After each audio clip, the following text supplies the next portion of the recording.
Morning students. अभी तक अपन P block की बात करें, बोरॉन फैमिली कंप्लीट कर चुके हैं। कार्बन फैमिली में अपन और कार्बन के ऑक्साइड्स के बारे में बात कर चुके हैं।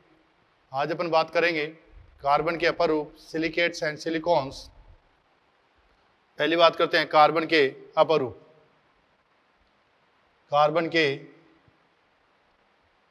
अपर रूप कार्बन के अपर रूप में बात करें, कार्बन दो अपर रूपों में दो प्रकार के अपर रूप बनाता है, क्रिस्टलीय तथा अक्रिस्टलीय। क्रिस्टलीय तथा अक्रिस्टलीय। क्रिस्टलीय संरचना में वो आते हैं जिनकी पर्टिकुलर कोई संरचना होती है, उनमें संकरण होता है, उन्हें क्या कहा जाता है? क्रिस्टलीय अपर रूप कहा जाता है। क्या कहा जाता है? क्रिस्टलीय अपर रूप कहा जाता है। जैसे अपन बात करें हीरा, ग्रेफाइट, फुलरीन, हीरा, ग्रेफाइट, फुलरीन। जबकि अपन बात करें किसमें? अक्रिस्टलीय अपर रूप की बात करें, कार्बन ब्लैक, चारकोल,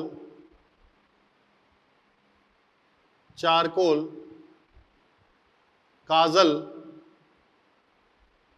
ये सब क्या है? अक्रिस्टलीय अपर रूप है। क्रिस्टलीय अपर रूप की पर्टिकुलर कोई ना कोई संरचना होती है, जबकि अक्रिस्टलीय रूप की संरचना नहीं होती, मतलब इनमें कोई संकरण नहीं पाया जाएगा। एक एक की बात करते हैं अपन।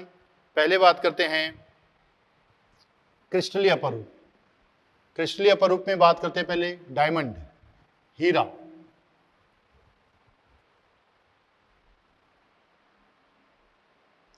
यह एक सहसंयोजक ठोस का उदाहरण है। यह एक सहसंयोजक ठोस का उदाहरण है जिसमें हर एक कार्बन अपने से अन्य चार कार्बन के द्वारा सहसंयोजक, प्रबल सहसंयोजक बंध के द्वारा जुड़ा रहता है। क्या? इसमें प्रत्येक कार्बन अन्य चार कार्बन के साथ प्रबल सहसंयोजक बंध के द्वारा जुड़ा रहता है। प्रबल सहसंयोजक बंध के द्वारा जुड़ा रहता है। इसमें प्रत्येक कार्बन अन्य चार कार्बन के साथ प्रबल सहसंयोजक बंध के द्वारा जुड़ा रहता है। जैसे ये कार्बन है, अन्य चार कार्बन के साथ जुड़ा रहता है, अन्य चार कार्बन के साथ जुड़ा रहता है। ऐसे ये एक सहसंयोजक ठोस की भांति व्यवहार करता है। इसके melting point and boiling point अत्यधिक उच्च होते हैं, इसके melting point and boiling point अत्यधिक उच्च होते हैं। यह विद्युत का कुचालक होता है। यह विद्युत का कुचालक होता है, मतलब ये चालक नहीं होता, ये क्या होता है? कुचालक होता है। आगे बात करें, यह अत्यधिक कठोर होता है, इसलिए इसका उपयोग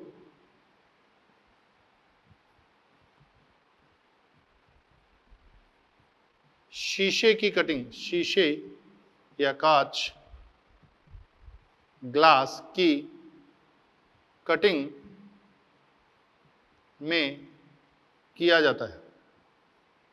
ग्लास की कटिंग में किया जाता है। इसमें प्रत्येक कार्बन sp3 संकृत, इसमें प्रत्येक कार्बन sp3 संकृत होता है। इसमें प्रत्येक कार्बन क्या होता है, sp3 संकृत होता है। क्या होता है, sp3 संकृत होता है। प्रत्येक कार्बन में कौन सा संकरण होता है, sp3 संकरण होता है, क्योंकि हर एक कार्बन अन्य 4 कार्बन से 4 सिग्मा बंध के द्वारा जुड़ा होता है। नेक्स्ट बात करें इसके लिए, हीरे का घनत्व ग्रेफाइट की तुलना में अधिक होता है।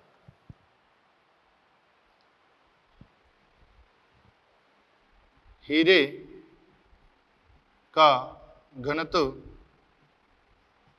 ग्रेफाइट की तुलना में अधिक होता है। हीरे का घनत्व ग्रेफाइट की तुलना में अधिक होता है। तो ये अपन ने बात की किसके बारे में, हीरे के बारे में बात की। अब नेक्स्ट बात करते हैं अपन ग्रेफाइट के बारे में। तो इसमें इंपॉर्टेंट चीज ये याद रखना, इसमें प्रत्येक कार्बन sp3 संकृत, विद्युत का कुचालक, मेल्टिंग एंड बॉइलिंग पॉइंट अधिक, और ये किसका उदाहरण है, सहसंयोजक ठोस का उदाहरण है। किसका उदाहरण है, सहसंयोजक ठोस का उदाहरण। सहसंयोजक ठोस के अन्य एग्जाम्पल भी बता चुका हूं मैं, SiC अकार्बनिक हीरा, SiO2 रेड फॉस्फोरस, ये सारे किसके उदाहरण हैं, ये सारे के सारे सहसंयोजक ठोस के उदाहरण है। किसके उदाहरण है, सहसंयोजक ठोस के उदाहरण हैं।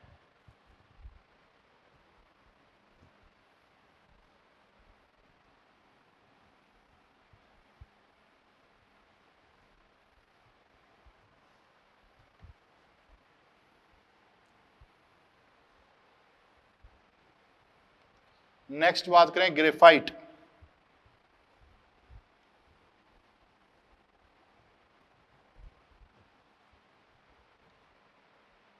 ग्रेफाइट, इसमें प्रत्येक कार्बन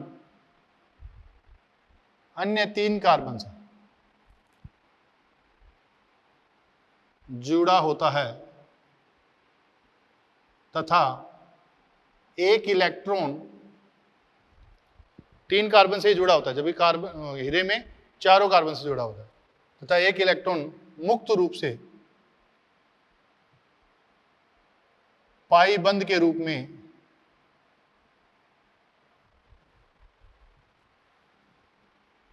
में घूमता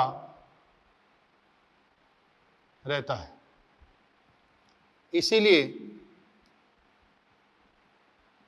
यह विद्युत का चालक होता है। इसलिए विद्युत का चालक होता है। क्या होता है, विद्युत का चालक होता है। इसमें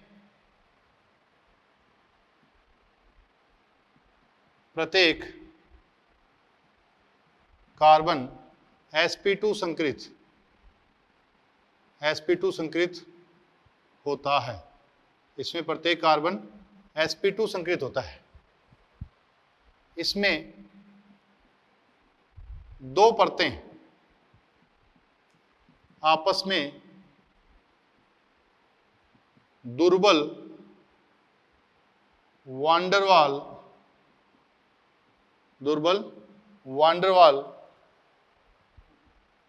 बंध के द्वारा जुड़ी रहती हैं। दुर्बल वांडरवाल बल के द्वारा जुड़ी रहती हैं। जैसे पी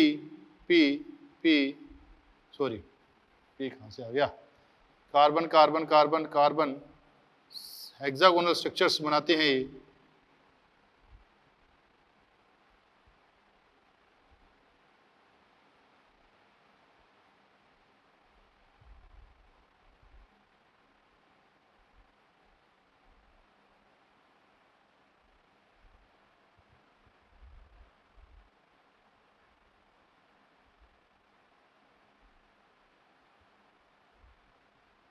ये वांडरवाल बल। कौन सा, वांडर वाल बंद। क्या ये वांडर वाल बंद है? तो ये परतें एक दूसरे के ऊपर क्या करती रहती हैं? खिसकती रहती हैं। इसे दो परतें एक दूसरे पर फिसलने के कारण यह मुलायम होता है, इसलिए इसका उपयोग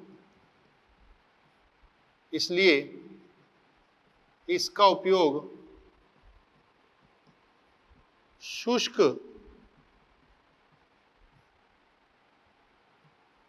लुब्रिकेंट के रूप में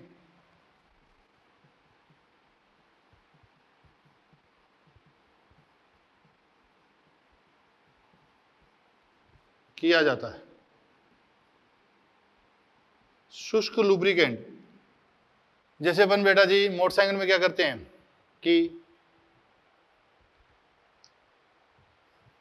तेल डालते हैं। शुष्क लुब्रिकेंट मतलब इसको हिंदी में क्या बोलोगे? स्नेहक। हिंदी में लिख लो आप, स्नेहक। शुष्क स्नेहक के रूप में अपन जहां भी ज्यादा घर्षण होता है वहां पर क्या लगा देते हैं? ऑयल लगा देते हैं ताकि घर्षण कम हो। तो कई जगह पर अपन क्या होता है, ऑयल का यूज नहीं कर सकते, तो वहां शुष्क रूप में इसका उपयोग किया जाता है।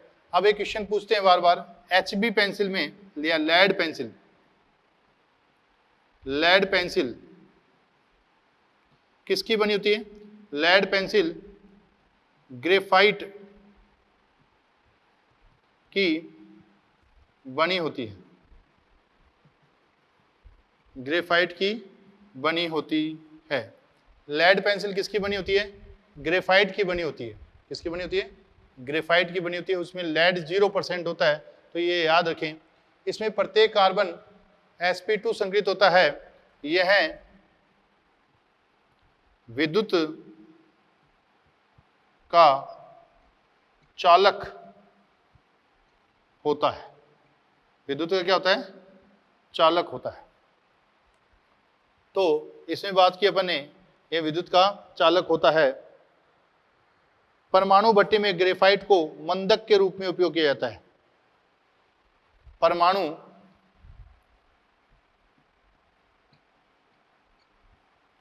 भट्टी में ग्रेफाइट को मंदन के रूप में उपयोग करते हैं। मंदक के रूप में उपयोग करते हैं। किस रूप में करते हैं? मंदक के रूप में उपयोग करते हैं ग्रेफाइट को। तो ये ग्रेफाइट के मेन लक्षण हो गए। आगे बात करते हैं अपन किसकी? फुलरीन की। किसकी? फुलरीन।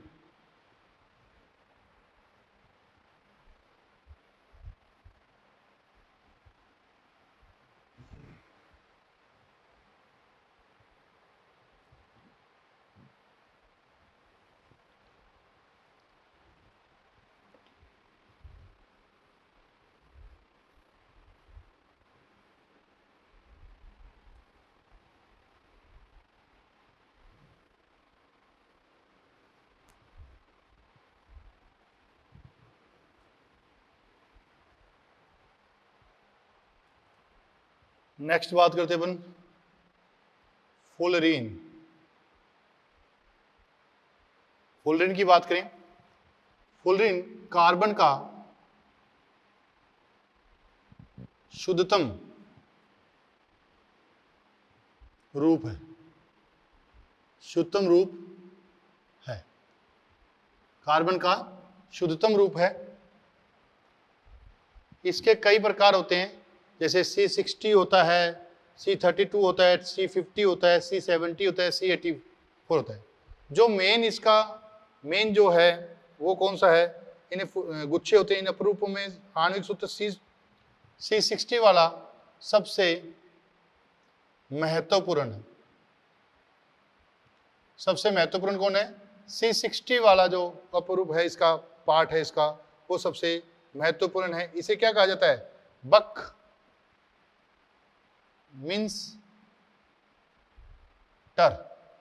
बकमिंस्टर कहा जाता है, कहा जाता है, इसे बकमिंस्टर कहा जाता है। इसमें 20 वलय हेक्सागोनल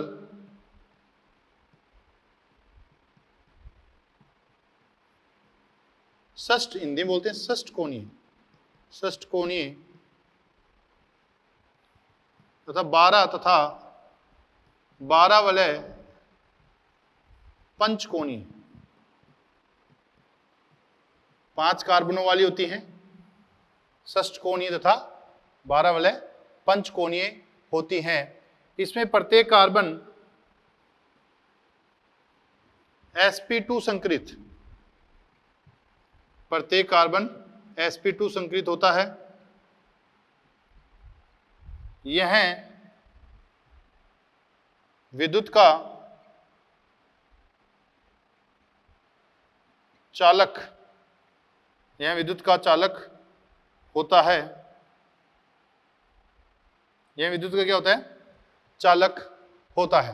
तो कार्बन की शुद्धतम रूप है 660, सबसे महत्वपूर्ण उसका नाम क्या है? बकमिंस्टर है, कहा जाता है। इसमें 20 वलय षष्ठकोणीय तथा 12 वलय पंचकोणीय होती है। प्रत्येक कार्बन sp2 संकरित होता है। यह विद्युत का क्या होता है? चालक होता है। ये इसके लिए स्पेशल ध्यान रखना है अपने को। नेक्स्ट बात करें अपन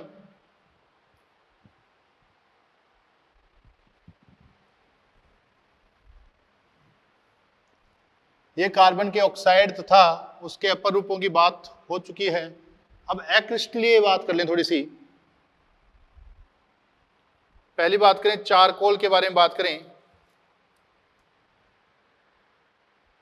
अक्रिस्टलीय अपरूप, चारकोल क्या है? चारकोल की बात करें, यह काला, नरम तथा मुलायम, काला, नरम तथा मुलायम होता है। कैसा होता है? काला होता है, नरम होता है तथा मुलायम होता है।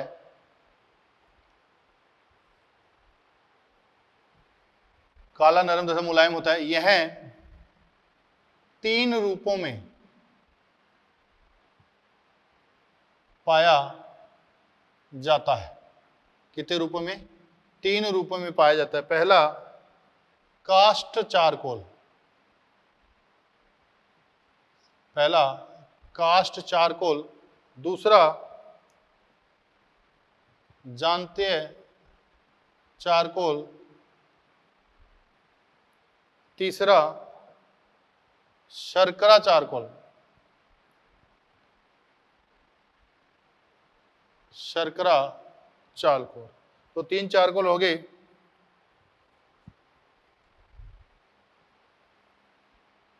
जानतव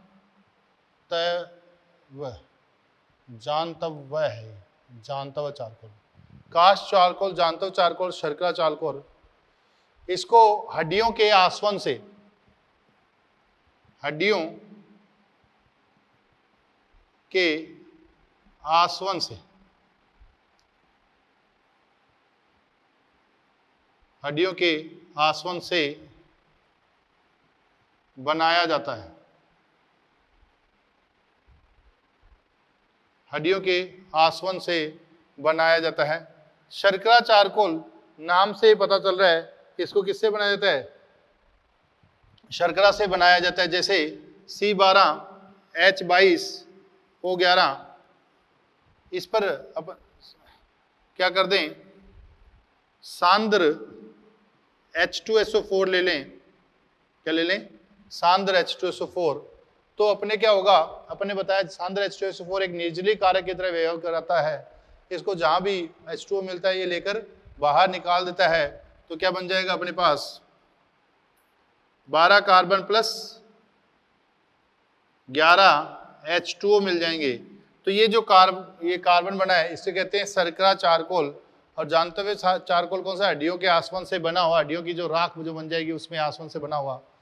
कास्ट चारकोल क्या कहेंगे, जो कास्ट से बनाएंगे उसे कास्ट चारकोल कह देंगे, कोई ज्यादा याद रखने की जरूरत नहीं है। नेक्स्ट बात करें इसकी, कोक, कोक हो गया। थर्ड बात करें इसकी, लैंप कोक, लैंप कोक नहीं सॉरी लैंप ब्लैक, काजल होता है जो, लैंप ब्लैक, इनको ज्यादा याद रखने की जरूरत नहीं है, बस इतना याद रखें चारकोल में कोई संकरण नहीं होता, इसमें कोई संकरण नहीं होता, क्रिस्टल अपरूप, इसमें कोई संकरण नहीं होता। चारकोल का ये याद रखना कि इसमें कोई संकरण नहीं होता। नेक्स्ट बात करते हैं अपन सिलिकॉन्स।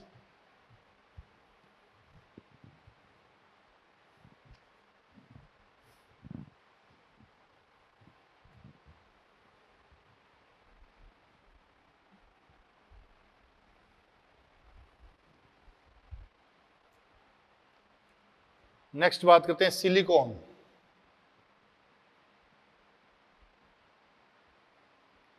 सिलिकॉन क्या होते हैं, यह कार्ब सिलिकॉन बहुलक का एक वर्ग है जिसमें एक पुनरावर्ती इकाई R2SiO पुनरावर्ती इकाई होती है। यह है कार्ब सिलिकॉन का वर्ग है। क्या है, कार्ब सिलिकॉन का वर्ग है जिसमें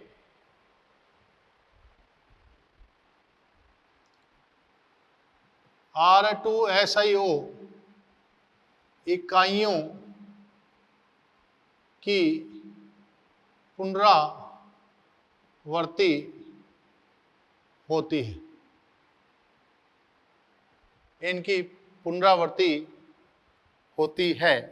इनको बनाने की विधियां देखें, CH3Cl की अभिक्रिया अपन SI से कराएं, किसकी उपस्थिति में, कॉपर पाउडर की उपस्थिति में, किसकी उपस्थिति में, कॉपर पाउडर की उपस्थिति में 570 केल्विन पर, कॉपर पाउडर 570 केल्विन।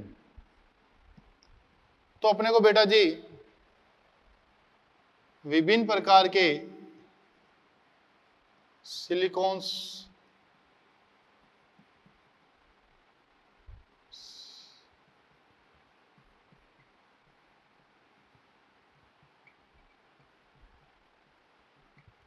ये अपने को अल्प मात्रा में मिलता है, अल्प मात्रा में CH3 का होल 4 SI प्राप्त होता है। इनका जल अपघटन कराते हैं HOH, HOH एंड HOH, इसका HOH नहीं होगा, इसका HOH नहीं होगा। इनका कराते हैं तो क्या बनेगा, CH3SiOH OH OH, इसमें क्या बनेगा, CH3 का होल ट्वाइस SiOH OH, इसमें क्या बनेगा, CH3 का होल थ्राइस SiOH। इनमें अपन संघनन करें, इनका संघनन बहुलीकरण, संघनन बहुलीकरण,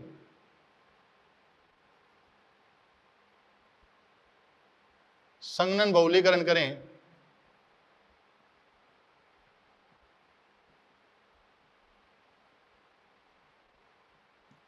यहां भी, तो इसमें जालिकावत सिलिकॉन, जालिकावत सिलिकॉन का निर्माण होता है। इसमें रेखीय तथा चक्रीय, रेखीय तथा चक्रीय सिलिकॉन का निर्माण होता है। इसमें द्विलक का निर्माण होता है, इसमें द्विलक का निर्माण होता है, किसका, द्विलक का निर्माण होता है। कैसे कैसे होता है उनके बारे में बात करते हैं।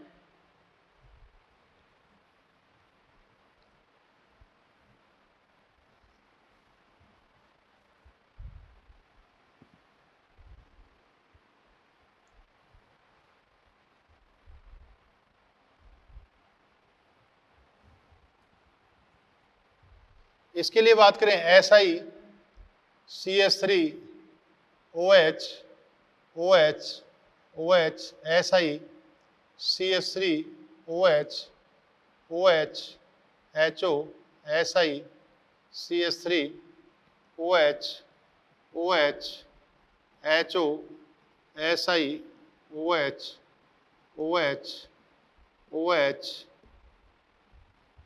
CH3, ये वाटर मॉलिक्यूल बाहर निकल जाएगा।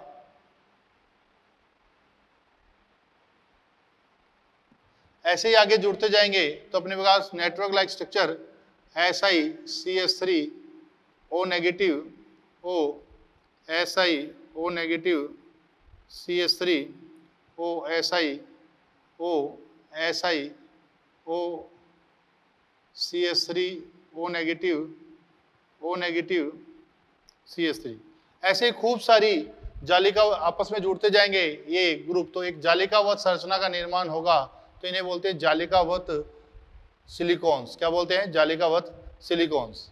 ऐसे अपन बात करें रेखीय या चक्रीय सिलिकॉन्स,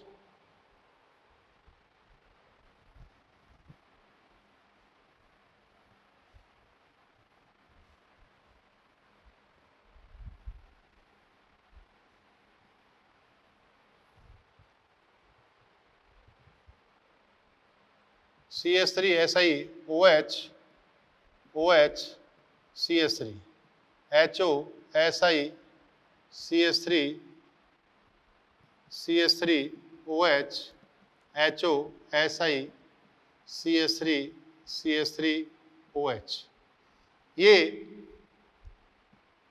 रेखीय संरचना का निर्माण करते हैं।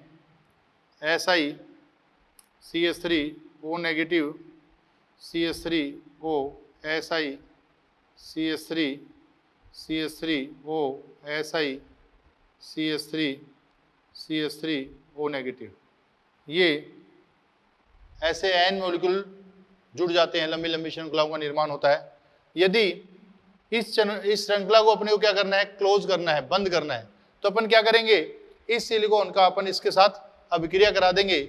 जैसे अपन अगर अंतिम क्या ले लें, HO Si CH3 CH3 and CH3, तो यहाँ से क्या निकल जाएगा? वाटर मॉलिक्यूल बाहर निकल जाएगा। तो यहाँ पर इस चेन को क्लोज करने के लिए अपन, क्वेश्चन पूछा गया है, इस चेन को क्लोज करने के लिए अपन किसका उपयोग करेंगे? इसका उपयोग करेंगे चेन को क्लोज करने के लिए, क्योंकि ये द्विविलक निर्माण ही करता है। जैसे अपन बात करें CH3 Si CH3 CH3OH HO Si CH3 CH3 and CH3, ये क्या है? वाटर मॉलिक्यूल बाहर निकल जाएगा। तो क्या बच जाएगा? CH3 CH3 Si CH3O Si CH3 CH3 and CH3, तो अपने पास द्विविलक का निर्माण हो जाएगा। अगर इनका यूज करें तो चक्रीय सिलिकॉन भी प्राप्त होते हैं। देखते हैं।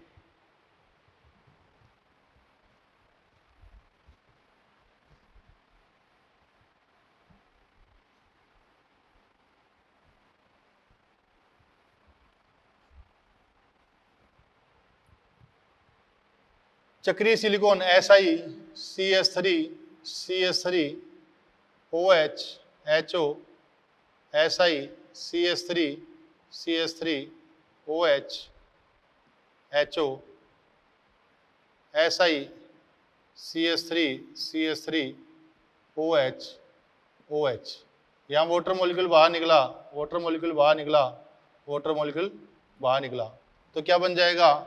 Si CH3 CH3O SiO SiO CH3 and CH3 and CH3, ऐसे चक्रीय सिलिकॉन्स का निर्माण हो जाता है। इसका निर्माण हो जाता है, चक्रीय सिलिकॉन का निर्माण हो जाता है।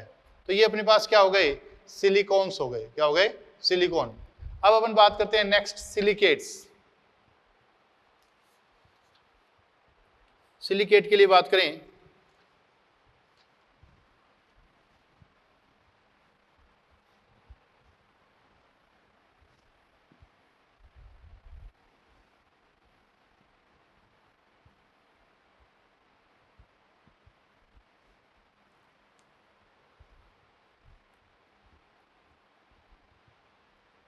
सिलिकेट,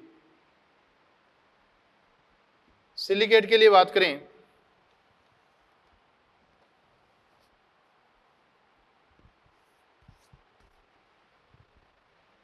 इनकी पूछा गया क्वेश्चन, इनकी मूलभूत इकाई, इनकी मूलभूत इकाई क्या होती है? SiO4 -4 होती है। इसको बोलते हैं ऑर्थो सिलिकेट। ऑर्थो सिलिकेट ये मूलभूत इकाई है। तो आपको पूछे मूलभूत इकाई क्या है सिलिकेट की, तो ऑर्थो सिलिकेट है SiO4 -4। इसकी संरचना कैसी होती है? चतुष्फलकीय संरचना होती है। sp3 संकरण होता है। Si O negative O negative O negative O negative, ये चतुष्फलकीय संरचना अपने को प्राप्त होती है। कैसी संरचना? चतुष्फलकीय संरचना अपने को प्राप्त होती है। इसे क्या बोलते हैं? सिलिकेट बोलते हैं। मूलभूत इकाई है ये सिलिकेट्स की। उसके बाद में अपन बात करें पायरोसिलिकेट, इसकी बात करें पायरोसिलिकेट। पायरोसिलिकेट अपन एसिड पढ़ चुके हैं। पहला हो गया अपने पास ऑर्थोसिलिकेट,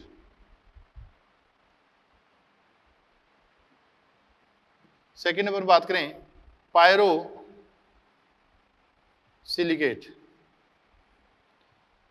पायरोसिलिकेट किससे बना होता है बेटा? पायरोसिलिसिक एसिड। पायरोसिलिसिक एसिड अपन इनको रटने की जरूरत नहीं है, अपने तरीके बताए हुए हैं।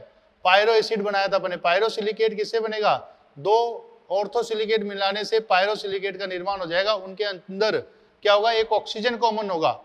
दो ऑर्थोसिलिकेट को अपन जोड़ दें आपस में, उनमें एक ऑक्सीजन कॉमन कर दें, मतलब दो चतुष्फलकीय इकाइयों में एक ऑक्सीजन कॉमन कर दें, तो उससे क्या बन जाएगा? पायरोसिलिकेट का निर्माण हो जाएगा। जैसे इसका फॉर्मूला क्या होगा? Si2O7 -6 होगा। क्या होगा? -6। इसकी स्ट्रक्चर बनाएं O-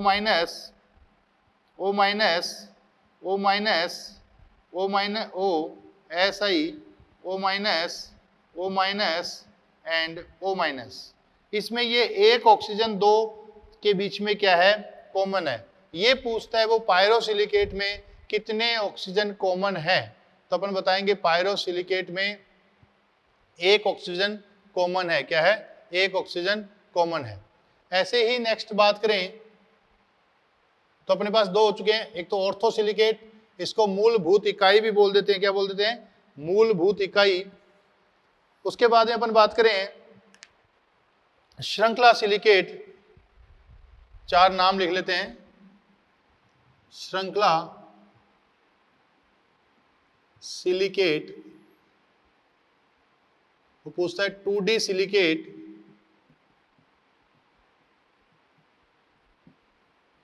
फिफ्थ पूछता है 3D सिलिकेट। बेटा इनके लिए जो क्वेश्चन पूछा जाता है उनका याद है, ध्यान रखना। ऑर्थोसिलिकेट चतुष्फलकीय इकाई है, सीधी सीधी बात है। पायरोसिलिकेट में दो चतुष्फलकीय इकाइयों के बीच में एक ऑक्सीजन कॉमन होता है। क्या होता है? एक ऑक्सीजन कॉमन होता है। श्रृंखला सिलिकेट में दो ऑक्सीजन साझा होते हैं। बस ये याद रखना, साझा होते हैं। दो ऑक्सीजन साझा होते हैं। कितने ऑक्सीजन? एक चतुष्फलकीय इकाई के दो ऑक्सीजन साझा होते हैं, एक इधर की ओर और एक इधर की ओर। उसे क्या कहेंगे? रेखीय श्रृंखला या रेखीय श्रृंखला सिलिकेट कहा जाता है। क्या कहा जाता है? श्रृंखला सिलिकेट कहा जाता है। इनमें क्या होता है? दो ऑक्सीजन साझा होते हैं। इनका अगर सामान्य सूत्र की बात करें, इनके सामान्य सूत्र की बात करें तो अपने को पता है, याद मेटा बनाया था अपने SiO3 का N -2N। इनका सामान्य सूत्र क्या है? SiO3 N-2N है। अब देखो इनको याद रखने के लिए 2D silicate 3D silicate, 2D silicate 2 हैं तो कितने होंगे 3 साझा, 3 ऑक्सीजन साझा होंगे, 3 ऑक्सीजन साझा होते हैं। इसमें बात करें 3D सिलिकेट चारों के चारों 4 ऑक्सीजन साझा होंगे, 4 ऑक्सीजन साझा होते हैं। कितने ऑक्सीजन 4। 2D सिलिकेट में 3 ऑक्सीजन, 3D सिलिकेट में कितने होंगे अपने पास 4 ऑक्सीजन साझा होंगे, चारों के चारों साझा हो जाएंगे। अपन 3 इसकी क्या नाम 2D सिलिकेट के लिए जनरल फॉर्मूले की बात करें तो Si2O5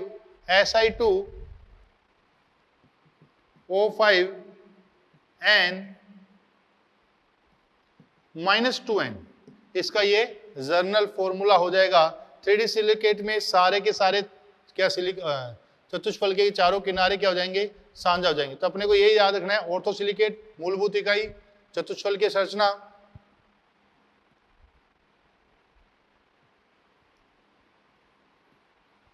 पायरोसिलिकेट 1 ऑक्सीजन साझा होता है 2 के बीच में, श्रृंखला सिलिकेट 2 ऑक्सीजन साझे होते हैं, general formula SiO3 N-2N। 2D silicate 3 oxygen साझा होते हैं Si2O5 N-2N। 3D सिलिकेट में 4 ऑक्सीजन साझा होते हैं, कितने ऑक्सीजन होते हैं 4 ऑक्सीजन साझा होते हैं।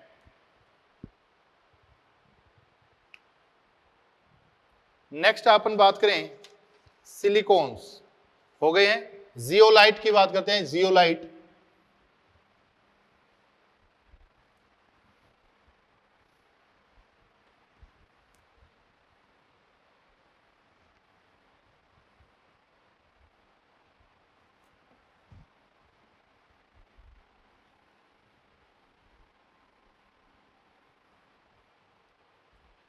जियोलाइट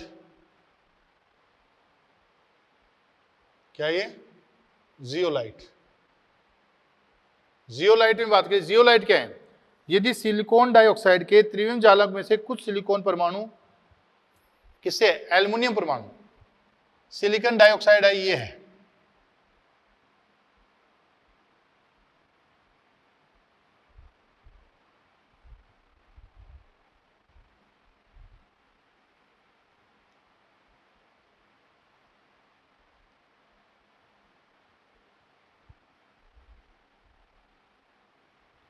ये सिलिकॉन ऑक्साइड की त्रिविम जालक संरचना है। इसमें से कुछ सिलिकॉन को किससे प्रतिस्थापित कर दिया जाता है एल्युमिनियम Al+3 से प्रतिस्थापित कर दिया जाता है, किससे Al+3 से। कुछ SI का प्रतिस्थापन त्रिसंयोजी एल्युमिनियम से प्रतिस्थापित कर दिया जाता है। इनके साथ 3 संयोजों तक क्या हो जाती है संतुलित हो जाती है। अब एक ऋणावेश बचता है उसको धनायन अदर धनायन एकल संयोजी या द्विसंयोजी, इसमें एक बची हुई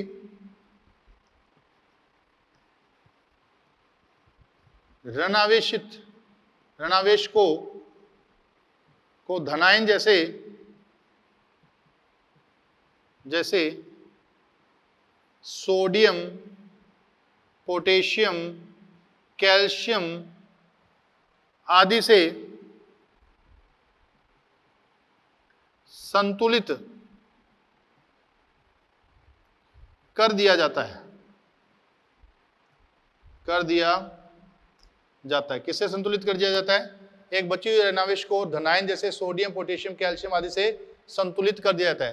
क्या करते हैं यहां पर जो सिलिकॉन है उसको प्रतिस्थापित कर देते हैं किससे एल्युमिनियम से। सिलिकॉन कितने से बंध बनाता है 4 से, तो एक अपने पास ऋणावेश बच गया, उसको किससे संतुलित कर देंगे सोडियम, पोटेशियम, कैल्शियम आदि से संतुलित कर देते हैं, इनका उपयोग किसमें किया जाता है पेट्रो रसायन उद्योग में हाइड्रोकार्बन के भंजन व समायुकरण में जियोलाइट का उपयोग किया जाता है। इसका उपयोग जियोलाइट के उपयोग की बात करें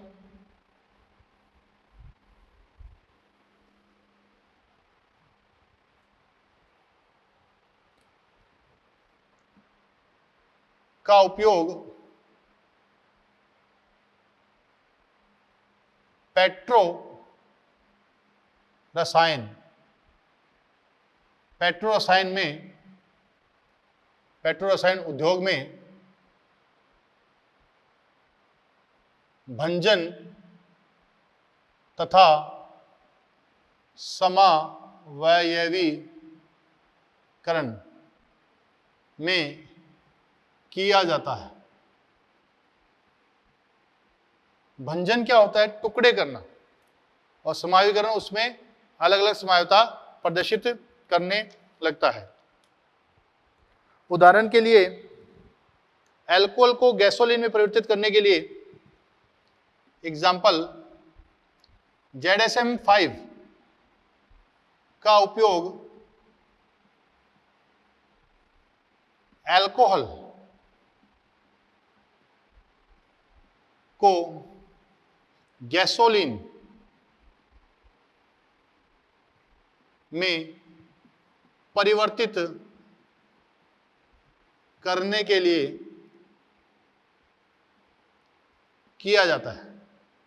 गैसोलीन को ZSM-5 होता है जियोलाइट, उसका उपयोग अल्कोहल को गैसोलीन में परिवर्तित करने के लिए किया जाता है।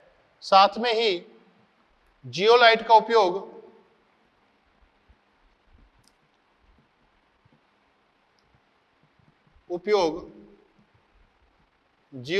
उपयोग कठोर जल को मृदु जल, हार्ड वाटर को सॉफ्ट वाटर जल में परिवर्तित करने के लिए किया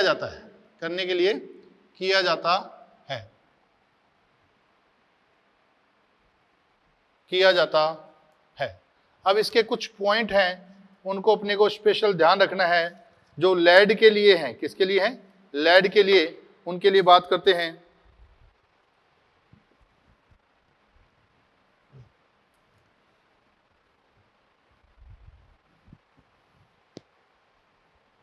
कुछ टर्मिनोलॉजी है, उनके लिए बात करें अपन। पहला है प्लम्बो सॉल्वेंसी। प्लम्बो सॉल्वेंसी क्या है कि लेड ऑक्सीकृत Pb ऑक्सीकृत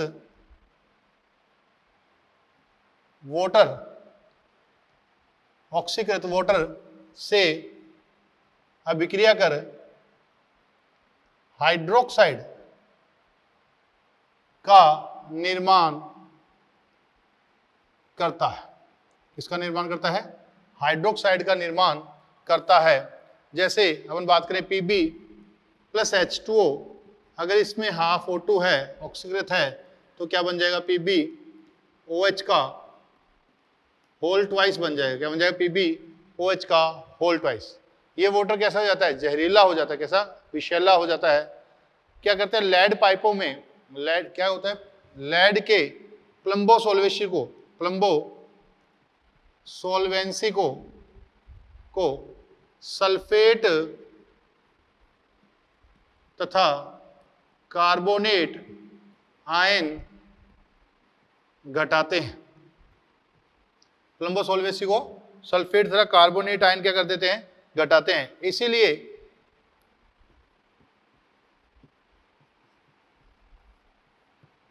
इसलिए लेड पाइपों को पानी के लिए यूज करने से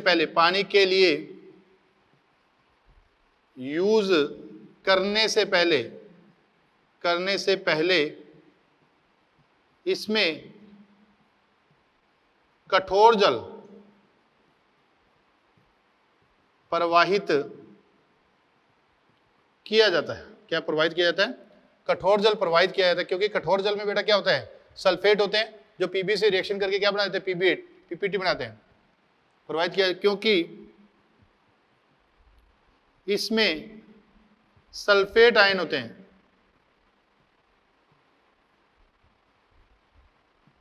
जो Pb से अभिक्रिया कर लेड सल्फेट की पीपीटी देते हैं, तो इसलिए ये बाहर निकल जाता है। इसे क्या कहा जाता है? प्लम्बो सॉल्वेंसी कहा जाता है। और प्लम्बो सॉल्वेंसी क्या हो जाती है? डिक्रीज हो जाती है। प्लम्बो सॉल्वेंसी डिक्रीज हो जाती है। आगे बात करें टिन क्राई, एक नाम आता है टिन क्राई। तो ये याद रखना, कौन घटाता कौन है? सल्फेट और कार्बोनेट। और कार्बोनिक एसिड है वो इसको बढ़ा देते हैं।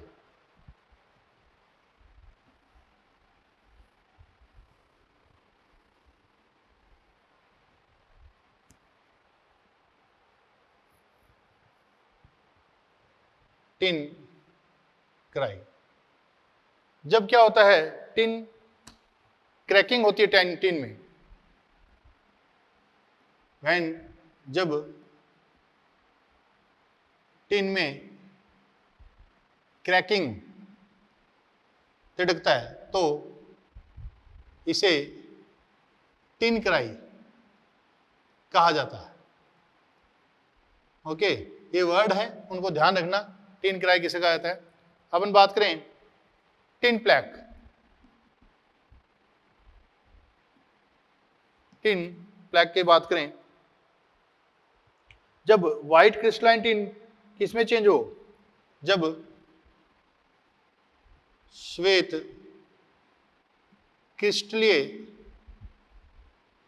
टिन ग्रे को भूरे अक्रिस्टलीय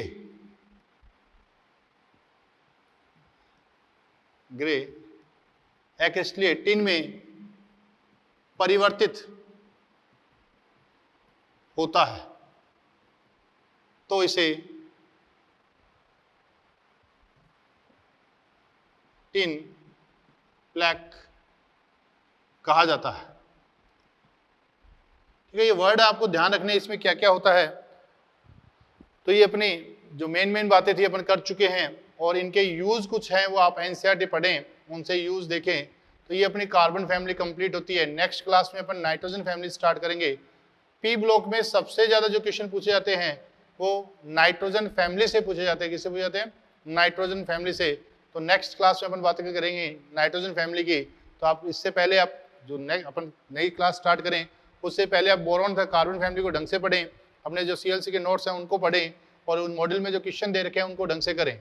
फैमिली वाइज क्वेश्चन दे रखे हैं, उनको फैमिली वाइज क्वेश्चन कर सकते हो आप फर्स्ट एक्सरसाइज में। तो उनको ढंग से क्वेश्चनों को करेंगे तो अपने आप क्वेश्चन याद होने लग जाएंगे। आप जितने ज्यादा क्वेश्चन करोगे ब्लॉक में, जितने ज्यादा क्वेश्चन करोगे उतने जल्दी याद होंगे। नेक्स्ट बात करेंगे अपन नाइट्रोजन फैमिली की नेक्स्ट क्लास में। आज के लिए इतना ही। Thank you.